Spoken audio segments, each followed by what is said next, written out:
Bud Not Buddy by Christopher Paul Curtis, Chapter 9. I got to the food line in plenty of time, but my pretend family wasn't anywhere around. I had to eat by myself, without the brown sugar.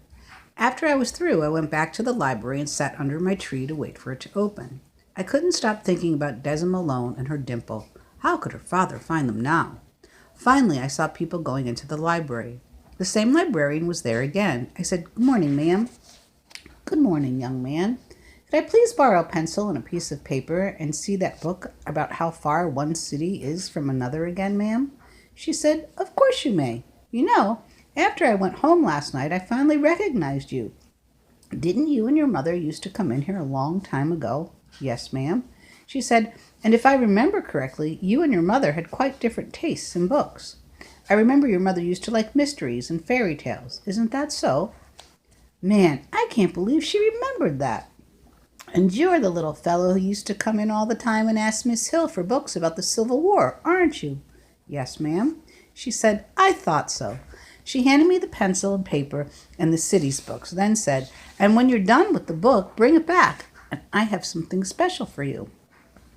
She had a huge smile on her face. I said, "Thank you, ma'am," but I didn't get too excited because I know the kind of things librarians think are special.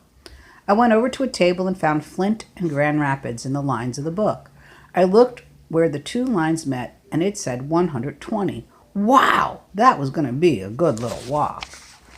Next, I wrote down 120, then divided it by 5. That came to 24.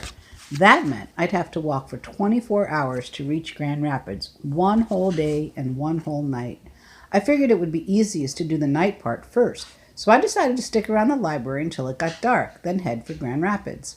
I wrote down all the names of all the cities I'd have to pass through to get there: Owasso, Ovid, St. John's, Ionia, and Lowell, and put the paper in my pocket.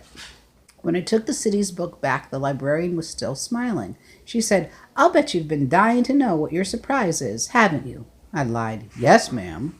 She reached under her desk and pulled out a thick book called The Pictorial History of the War Between the States. Wow, the book was gigantic. "Thank you very much, ma'am." She said, "Enjoy, enjoy, enjoy." I took the book back to my table. I didn't want to tell her that I wasn't really interested in history. It was just that the best gory pictures in the world came from the Civil War, and this book was full of them. It really was a great book. There's another thing that's strange about the library. It seems like time flies when you're in one. One second I was opening the first page of the book, hearing the cracking sound the pages made, smelling all the page powder, and reading what battle the picture on that page was from, and the next second the librarian was standing over me saying, "I'm very impressed. You really devoured that book, didn't you? But it's time to close now. You may start up again first thing tomorrow." And I couldn't believe it. It happened again. I'd spent the whole day reading. Her words snapped a spell that was on me, and my stomach started growling right away. I was going to be too late for the mission. When she was walking me to the door, the librarian stopped at her desk and said, "Now, I know that knowledge is a food, but I couldn't help noticing you never went to eat. You must be very hungry." She handed me a paper bag and gave me another smile. "Thank you, ma'am." She smiled. "See you tomorrow." I said, "Yes, ma'am. Thank you for everything." I went back under the Christmas tree and got my suitcase. By this time tomorrow, I'd be looking at the face of the man who had to be my father. I started eating the cheese sandwich the librarian gave me, and then I headed out for Grand Rapids.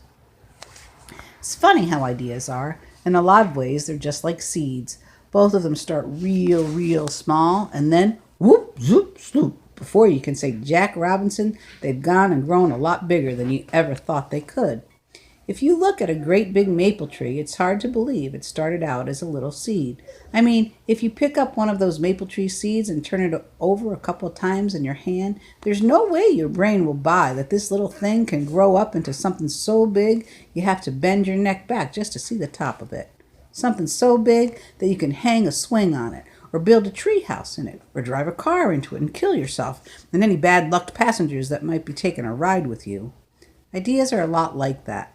That's what the idea of Herman E. Calloway being my father started as. Something so teeny that if I hadn't paid it no mind, it would have blown away with the first good puff of wind. But now, here it was, so big and important and spread out. The idea first got started when I was looking in my suitcase at one of the flyers showing Herman E. Calloway and his band. That was like the seed falling out of a tree and getting planted. It started busting its head out of the dirt when me and the other boys at the home were getting our nightly teasing from the biggest bully there, Billy Burns. He'd said, "I don't even belong in this place. I've been put here by mistake, and it ain't going to be long before my mama comes and gets me out." Bug said, "Billy, how come it's taken your mama so long to find out where you're at? She must have a real bad memory. Seems like since she was the one what dropped you off here, she'd remembered where she left you by now." Billy said, "Well, well, well, will you take a look at who piped up? Mr. Bugs. You know, I've seen lots of people who have roach-infected houses, but you're the first person I've seen who's got a roach-infected head. I wouldn't expect a little ignorant roach head like you to know nothing about folks coming back here to get you out. You don't even have no idea who your mama and daddy is. Any fool you see walking down the street could be them." He looked at the rest of us and said, "7 little boys in this room, and not a one of y'all know who your folks is. This is a sure enough sad collection of souls here, boy." I said, "That's not true. I know who my mama is. I lived with her for 6 years." Another boy said, "Me too. I lived with my mama for a long time."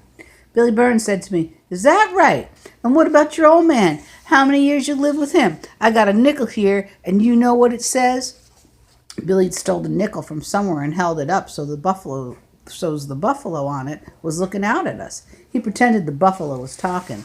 It had a deep voice, like you'd figure a buffalo would. It said, "Billy, my man, go ahead and bet this little no-mama fool that he don't know who his daddy is. Then I'd have another nickel to bang around in your pocket with." Even before I had a chance to think, I said, "You owe me a nickel. My daddy plays a giant fiddle, and his name is Herman E. Calloway." And with those words that I didn't even mean to say, that little seed of idea started growing. The idea got bigger and stronger when I'd sit up at night and wonder why Mom had kept those flyers. It dug its roots in deep and started spreading out when I got old enough to understand that Mama must have known she wasn't going to be around too long and was trying to leave me a message about who my daddy was and why she could never talk about him. I knew Mama must be too embarrassed about why he wasn't with us and trying to break it to me gentle. The only trouble was she waited too long. I mean, what other reason could there be for Mama to keep all these things I'd have in my suitcase and treat them like they were treasures? And why did I know way down in my guts that they were real important? So important that I didn't feel comfortable unless I knew where they were all the time. That little idea had gone and sneaked itself into being a mighty maple, tall enough that if I looked up at the top of it, I'd get a crick in my neck, big enough for me to hang a climbing rope in, strong enough that I made up my mind to walk clean across the state of Michigan. I opened my suitcase and pulled the flyers out before it got dark. I put the blue one with the writing about Flint on it on the bottom and looked at the others. 2 of them had the same picture of Herman E. Calloway and the 2 guys, but the first was called Herman E. Calloway and the Terminally Unhappy Blues Band. They were called Masters of the Delta Blues, and the other one was called Herman E. Calloway and the Gifted Gents of Gospel, featuring Miss Grace Blessed Thomas's vocals. They were the Servants of the Master's Salvation. The 2 other flyers just had little drawings. The first one was a drawing of an accordion and told about a band named H.E. Kalowski and the Wonderful Warblers of Warsaw, who were the masters of the polka. The second one was a picture of some mountains, and it told about a band named H.E. Vonnegut and the Boisterous Big Band of Berlin, who were the masters of all we behold. I put the flyers back in the suitcase and stood up. Just like Bugs, I was going west.